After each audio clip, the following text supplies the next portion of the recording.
نوتدونی اولین فروشگاه نوت موسیقی در ایران.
سلام دوست من، شما پیشنمایش این آموزش رو مشاهده کردید.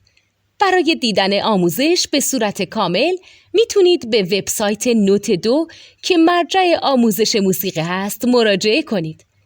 همچنین برای تهیه نوت موسیقی مرتبط با این آموزش هم میتونید به وبسایت نوتدونی که بزرگترین آرشیو نوت موسیقی در ایران هست مراجعه کنید.